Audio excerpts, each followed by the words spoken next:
Set Phasers, a highly illogical Star Trek podcast.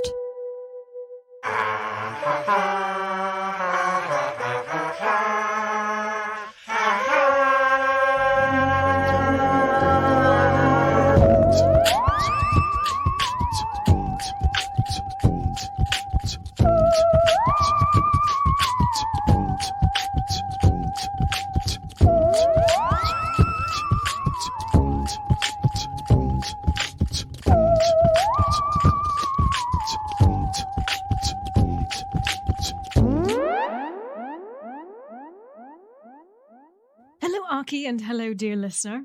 Welcome to our show. And hello, we are back. We were trying to sing along with the intro. Stevie, I think you did a pretty good job. I don't know how I originally sang that last note. It's too high. Which one? I mean, I remember trying to do it, and I was like, oh, that's really high. I was struggling to match you. I don't know how you did it. Right, is it that? You channeled your inner Muppet. And you found the note.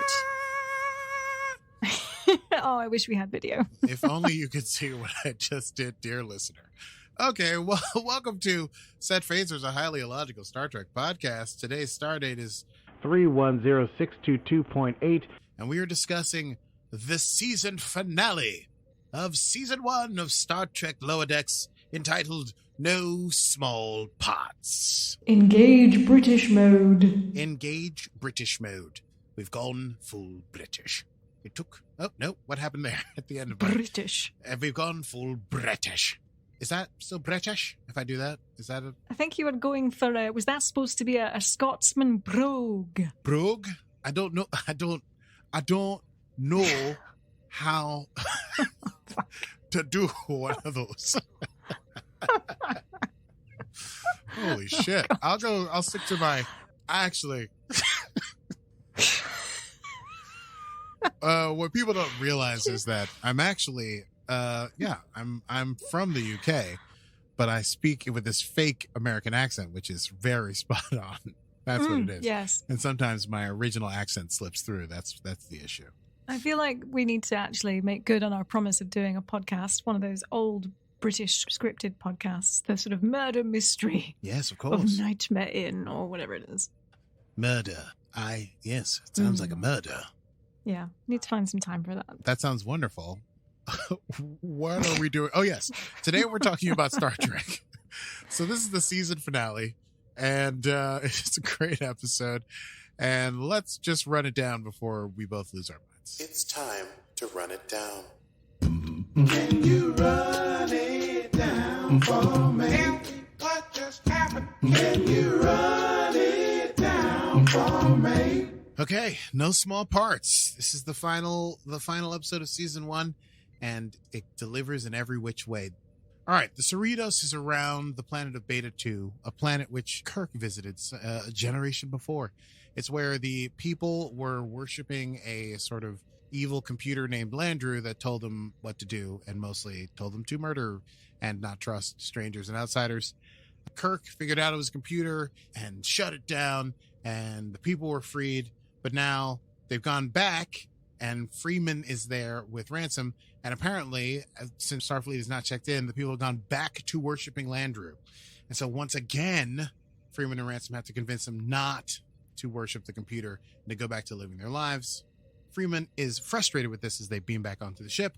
She says, it's just so much work. You wish Starfleet would check in more often with these planets that they've been to make sure people aren't backsliding into their previous behaviors. Ransom says, he refers to the era of Kirk as the TOS era, for those old scientists. And Freeman's just sort of upset that Starfleet has such wishy-washy intervention when it comes to these things, like goes in, changes things, but then doesn't check up on things. So they go to the bridge, and they're like, let's get out of here. But then they realize they still have some crew on the planet. Who? Oh, it's just Mariner, who's giving away art supplies and saying that it's better than worshiping the evil computer Landru. Boimler shows up, and Mariner's like, oh, God, he's going to give me a lecture. But instead, he joins in, breaking protocol with Mariner. And Mariner's like, oh, is it because of my teachings because you're my Padawan? She doesn't say Padawan because that's from Star Wars. But she says, is it because of my teachings? Because I'm your mentor. Boimler's like, oh, it's not just that. His comm is open when he takes his shirt off, so he thinks that he's speaking privately, but in fact, everyone on the ship can hear them because they're waiting for them to come back because they're looking for the people who are still on the surface.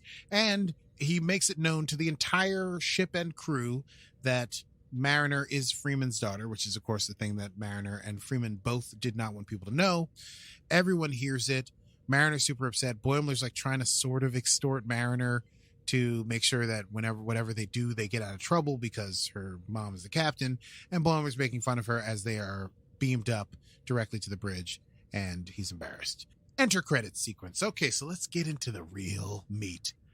Do we not want to do a dun dun dun? I thought that was a pretty big dun dun dun. Let's do a dun dun dun. Let's hit him with a dun dun dun.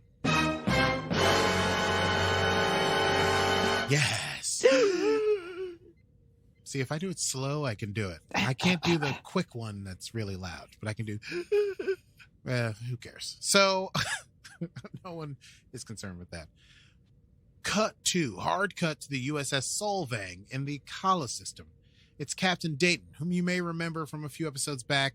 She was the captain of the Rubidoux. That was when Mariner's friend took over the ship because the captain and Ransom and Shax were on like a weird mission to plant seeds, and the ship got destroyed by the weird entity that turned and floated off into space. Anyway, Captain Drayton's been given the Solvang. It's a brand new ship. They're super happy about it. They're there in the Kala system. She's trying to keep the ship super perfect. She won't let anyone wear shoes on the bridge as long as possible. A ship shows up out of nowhere, big, dark, ominous ship, fires on them. They go to red alert. Red alert! The shields are at 10%. Grapple comes out of the ship, not a tractor beam, but like a literal grapple on like a rope with a thing. It grapples one of the... I'm going to add my own sound effect here. No, ladies and gentlemen, that was not from a recording. We do our own Foley work here. It grapples one of the nacelles, and Dayton, in sort of a panic, is like, go to warp, go to warp, go to warp now. But while the ship is being held, and so the whole ship explodes in a cloud of debris and fire and darkness. And then it explodes. Yeah, it didn't really get to the whoosh part. It got to the... Great. I can add that in after. The humanity! You can't speak in space, but just in case you wanted some extra sound effects for your explosion. Meanwhile, on the Cerritos, Tendi is super excited because she's going to be the liaison for a new recruit that's coming on board, and Rutherford's trying to adjust his like attitude controls, and Tendi gets super excited when the recruit arrives and screams, and Rutherford, in a shocked reaction, snaps off the sort of housing for the attitude control, and so now he's touching the actual attitude control itself. It actually controls his literal attitude. But they find out that the recruit is Exobot. It's like a floating little robot drone that speaks and is sentient, but has no like appendages or arms or anything like that. Oh, wait. Is that the synthetic life form? It's a synthetic life form. Warning. Synthetic life form. We're getting some good use out of that one. We got to use that one again. That's pretty good. I'm not mad about it. Yeah. So, Mariner and Freeman are in the ready room, and they're bemoaning the fact that the secret is out and that relationship is going to change with everything in the crew. And Mariner's like, what are we going to do? And Freeman's like, I have no idea. Ransom shows up. He immediately starts sucking up to both the captain, as is normal, and Mariner, which is new. Mariner huffs out in anger. She runs into someone who introduces himself as Lieutenant Levy, who apparently she went on a date with last year, and claimed that Wolf 359 was an inside job and that the Dominion War didn't happen. I don't know if you call that an Easter egg or meta or what it is, but it is still relevant to this day. He wants Mariner to give Freeman something from him that he's worked on or whatever. And she goes, sure, I will. And then she throws it away. Then people want selfies from her, and Tiana's asking her if the captain will be okay with her, and Shax's hooking up and all this stuff. So Mariner's getting a lot more of attention because people know that she is the captain's daughter. On the crew, they get a distress call from the Solvang, but they think there's nothing out there in that system, so it's got to be nothing. They probably are just having trouble with the ship. Let's go out there and save them. They'll be so embarrassed when we show up and we say, hey, you accidentally sent this distress call. So they go out. Mariner is bemoaning the situation now to Boimler, and Chief Billups shows up and offers her some, quote, hand pies for some reason. And she's sort of not into it, but Boimler takes one because he reveals that he's trying to get a transfer / promotion to the USS Sacramento, which is apparently a thing that's up. And then Mariner goes like, oh, transfer, that might be a good call. If she applies and she gets it, no one on that new ship will know who she is or who her parents are, and so she's going to be fine. So now she's thinking, okay, I'm going to do it. I'm going to be straightened up and fly right. And she literally straightens her sleeves and neatens her hair to code and starts saying, yes, sir. Thank you, sir. Boimler technically outranks her, and he hates it, and she keeps saying, sir. Tendi and the Exobot are walking down the hallway, and the Exobot reveals that it came up with a perfect name based on the database of all the cultures of Starfleet, and it would like to be called Peanut Hamper. That may be important later. Mariner runs into Boimler later on, and they're both headed to Ransom's office to discuss the transfer / promotion, and they're going to both talk to him and show them their stuff. Ransom is there. He's working out the entire time with his shirt off, like doing curls with some dead weights, curl weights. Dumbbells.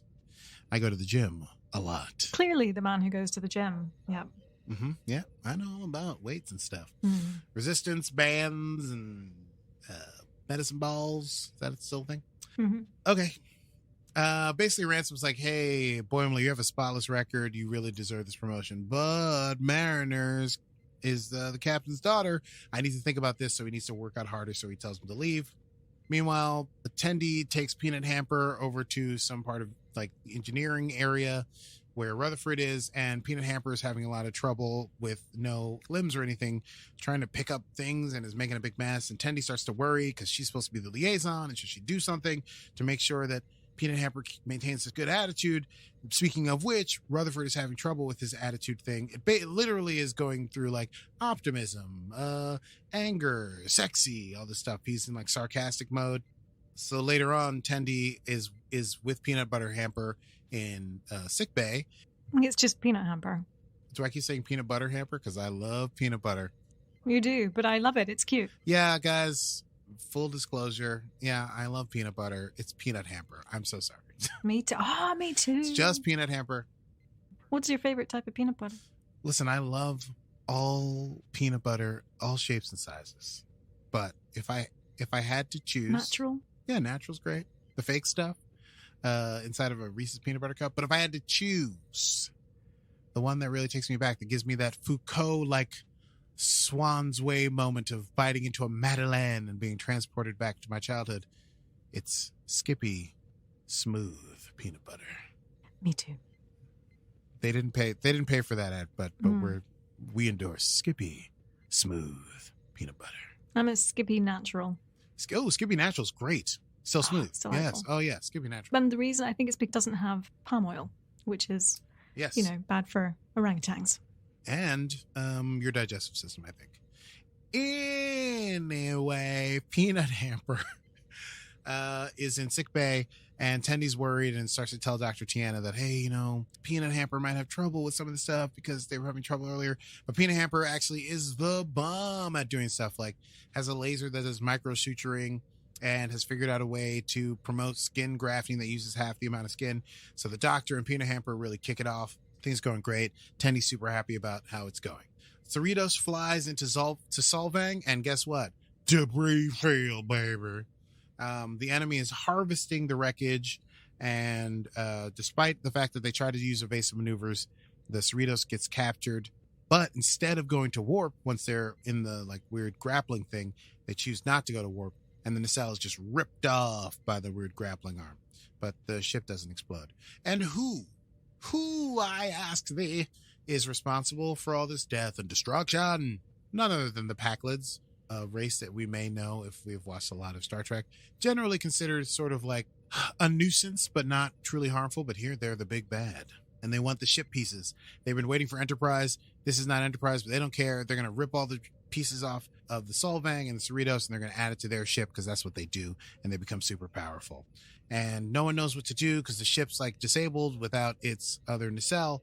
And Freeman's like, we need someone who thinks outside of the box. She turns to Mariner. She's like, Mariner, I need you to be Mariner. Come up with a crazy idea. Mariner does come up with a crazy idea because the technology of the Pakleds is such that it's cobbled together, and if someone could get on there and release a virus that caused the whole ship to be completely jacked up, that would work. So Rutherford runs into the holodeck and calls up a character we remember from a few episodes before, Badgie. Hi, I'm Badgie. Can I teach you a lesson? And Badgie's like, oh, yeah, I've made 3 viruses, but someone's got to go there and input them manually. And Rutherford's like, you're not trying to kill me, are you? And Badgie's like, oh, no. The Pakleds start to board the ship. And so the crew has to run for weapons, and they're trying to fight, but they're cut off by some of the Pakleds that are transported. And so Mariner reveals all of her contraband that she has hidden about the ship, and there's a bunch of weapons there. So the whole crew's fighting, everything's going crazy, and they're doing a great job. And Boimler admits in the middle of the fight that he wasn't mad at Mariner for trying to get the promotion. He was mad because he would miss her because she's his best friend. And Captain Freeman gets knocked out by one of the like Pakleds, but Mariner's able to save her. And then they get the captain to sickbay. Rutherford shows up with the virus, and they need someone who can store it and take it to the ship. And they all look at Peanut Butter Hamper because they're like, hey, Peanut Butter Hamper. I said it again. Peanut Butter Hamper sounds delicious. They all look at Peanut Hamper, and they're like, you can do it, Peanut Hamper. And Peanut Hamper's like, no, actually, I joined Starfleet just to piss off my dad. I don't want to be in a dangerous situation. Must suck to be organic. And then transports itself out into space. So Rutherford finally taps himself back to normal. And he's like, all right, I can do this. He uploads the virus to his mainframe, even despite Tendi's being concerned about it.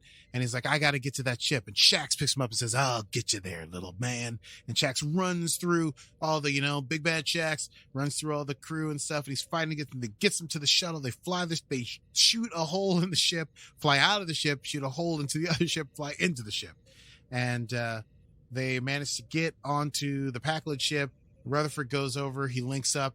Shax takes on there's like 4 Pakleds that come running in. Shax takes on them all to give Rutherford time, and the virus is loading, but then the virus gets to like 96%, and then Badgie shows up, and he's like, I'm not going to let this whole thing load until you're dead. And Rutherford's like, you got to let it load. I'll just leave. And then Badgie's like, sure, I'll make it work to an auto-destruct. And then starts to make the ship about to explode.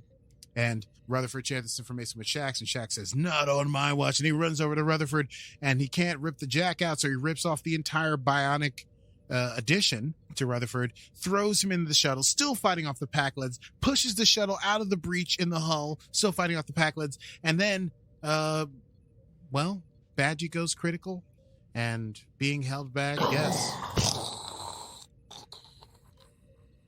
In space, the ship explodes, with Shax still on it. Gave his life for the crew. Mariner and Boimler managed to give... Oh, should we? Do you want to do it now? We do that later usually, right? We do that later. Okay, normally. all right. Well, we're going to do it. Mariner and Boimler, they bring power back online. Mariner's in the captain's chair. They think they're going to get away, but then 3 other ships arrive. 3 more Pakled ships, and they latch onto the hull from all sides, and it looks like it's all curtains. They had nothing left but the tears for the old Cerritos and crew. But then, out of nowhere, a new ship shows up. The USS Titan! Captained by none other than Will Riker. And I assume first officered by none other than Deanna Troi. Are you about to play something? No. I was just going to do some... Torpedoes. Oh, that. Okay. Pew, pew, pew, pew, pew, pew, pew, pew, pew, pew, pew, pew, pew, pew, pew. They fight in space. Pew, pew, pew, pew, pew. Riker shows up and he's like, he goes, oh, Mariner, hey, this makes us even. And Mariner's like, all right, cool. And then we find out that Mariner gets all her contraband from Riker. And Troy's like, we're going to talk about this. But the music from TNG swells, and the ship is saved, and everything works out great.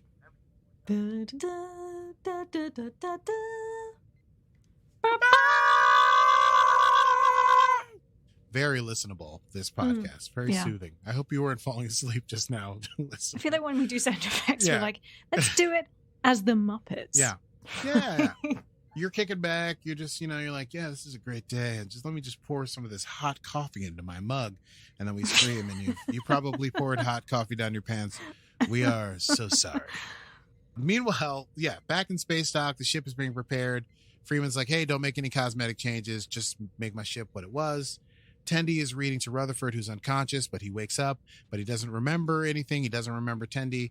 And Tendi's super happy because that means they get to be best friends all over again. There's a service for Shax. Mariner and Freeman talk about Shax in the ready room, and Freeman lists Mariner's insubordinations.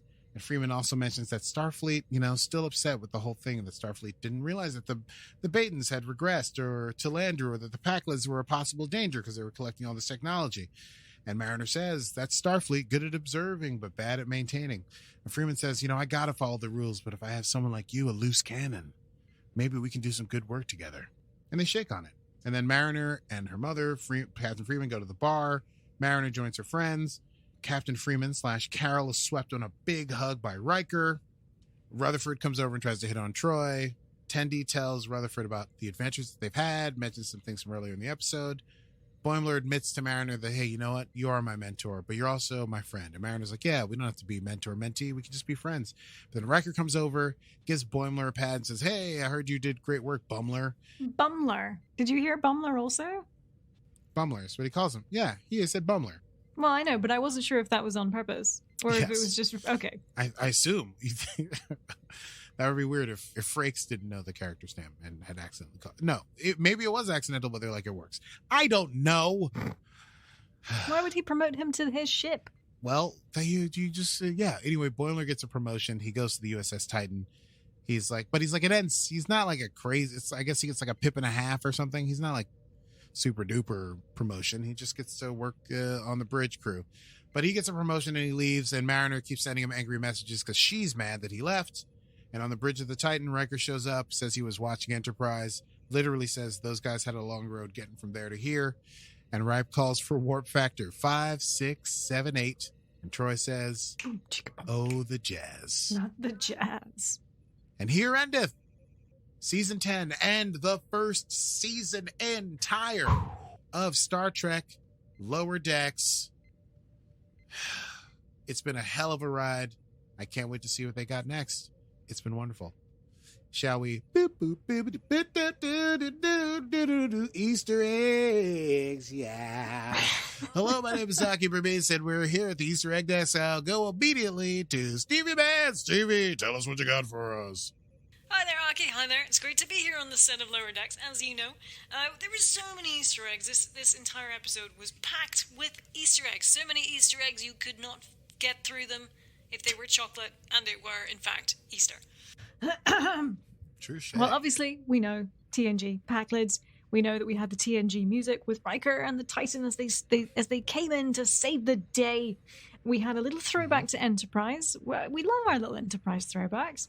And Riker says, hey, I just came from watching Enterprise in the holodeck. Those guys had a tough time getting from there to here, which you picked up on. Oh, and of course, Peanut Hamper was one of our big Easter eggs. Peanut Hamper, in fact, being the, what do we call them? The Exobot? Thank you, the Exobot. Originally from TNG episode The Quality of Life. And one of my favorite ones, I think, was Mariner's Contraband. There were loads of things in here. There was like a batleth, there was Klingon blood wine, a fencing foil, a Spock helmet. That's a deep cut. Yes. That is a deep cut. And a tribble. And she goes, what do you have a tribble for? And she's like, well, personal use. I'm like, Oh boy. Which I thought was a great answer. Yes. So they were, yeah. I mean, like, I loved the beginning where it was a big throwback to the original series. And then they were like, hey, those guys nearly had to meet a new species every week. Yeah, you know. And so it was a nice little thing. And of course, we did see a little clip or a still from the animated series. Yes. Within a Trek. And that was the first time I think we've ever seen Trek within a Trek. Trek incepted into Trek. Indeed. Well, There you go, Aki. Did you have any more Easter eggs, or what do you think? No, only to add on that when Riker comes in and literally quotes the song from Enterprise, it's worth remembering that in the season finale of Enterprise, he is actually in the holodeck. It's like a weird episode inside of an episode where he's watching Enterprise. It's hard to explain. He's on the Enterprise with Archer and them the day that what's-his-face dies and all that stuff. It's, I don't know why I mentioned it. It's only a deep cut for those of us who like to watch Enterprise from start to finish every couple of years. Well, thanks there, Aki. It's that's back to you in the studio.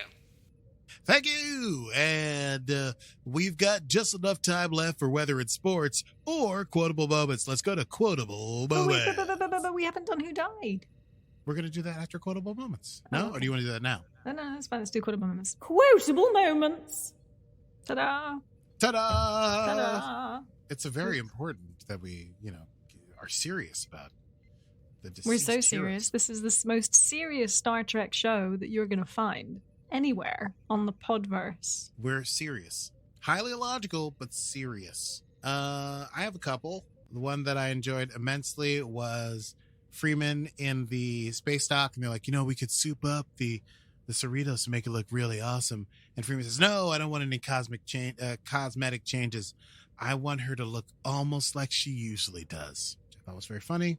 And possibly my favorite Ransom quote of all time, when they're running and they get cut off on their way to get to to weapons before Mariner shows them all the contraband.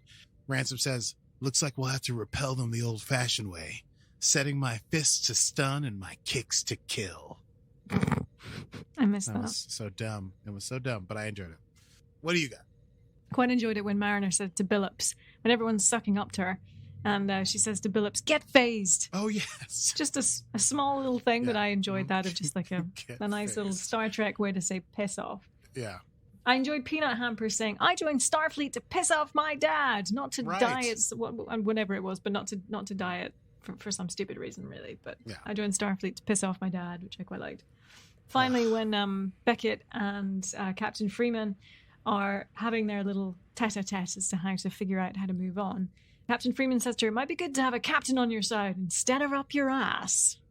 Which I quite liked. Hey, Yeah. love it. Love it. Yeah. That's all we got. So that's all the quotable moments. Now, before we close out this chapter, it's important that I think we pay some last respects to Lieutenant Shax. Lieutenant Shax, you were the epitome of a Bajoran warrior. Full of heart, full of drive, full of passion, but also a maniac, a complete maniac. But you saved the ship, and you pushed Rutherford to safety, and you fought off those Pakleds arm in arm, and we have you to thank for the Cerritos' safety in Season 2. So to you, Lieutenant Shax, I say, you have faith of the heart.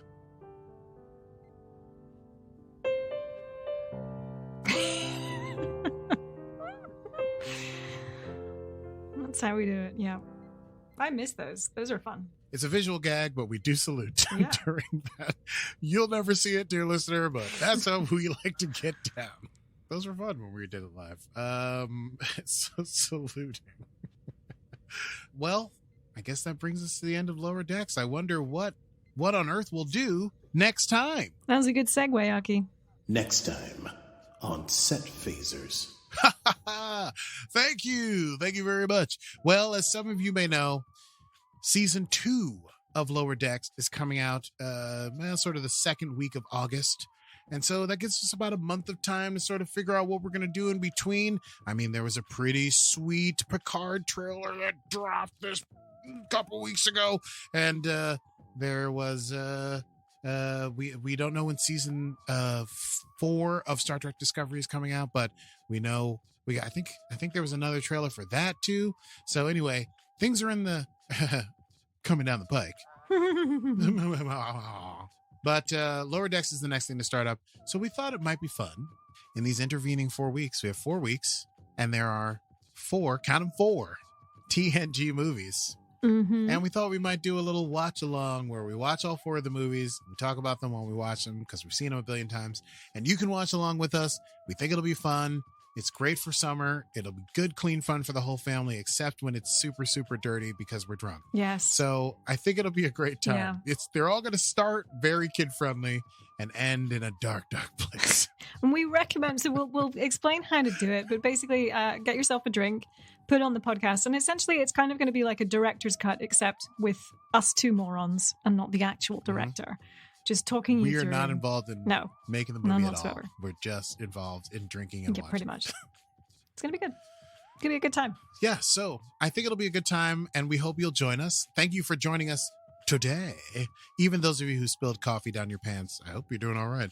If you enjoyed the program, please catch us every Monday wherever you get your podcasts. Go back and check out old episodes. Tell your friends about us. Tell your strangers about us. Tell your enemies about us. We are here. We are set phasers, and we are not going anywhere. Except right now when we finish the episode. And you can, of course, find us on the old social media. We are at Set Phasers and at Set Phasers Podcast on Instagram and Facebook, respectively. Meme Game Strong. Meme Game Strong. If you want to support us on our continuing mission to discover what Star Trek has in store for us, we'd only be delighted. You can patronize us. We can take it by going to patreon.com/setphasers. Shout out to our patrons. Woohoo! And yeah, join our Patreon. We'll watch movies together. We'll watch Netflix together. We'll watch all of the series and do fun things on certain assigned days, of mostly Sundays at 4 p.m. Eastern. And it's a really good time. So join us on patreon.com/setphasers. Indeed. I stole your thing tonight. You know you do the now you do until next time. Yes, I do. Okay, well, until next time, I'm Stevie Mans. Okay, and I'm Aki Burmese, and this has been Set Phasers, a highly illogical Star Trek podcast. Should I do the... I'll do Shatner. Someone, you shall Shatner, and I'll overact it. Okay. All right. Shatner! Computer! Wait, I forgot my button. I'll shout it. Okay, we're doing this again. Yeah. All right, go back to start. Shatner! Computer! End program!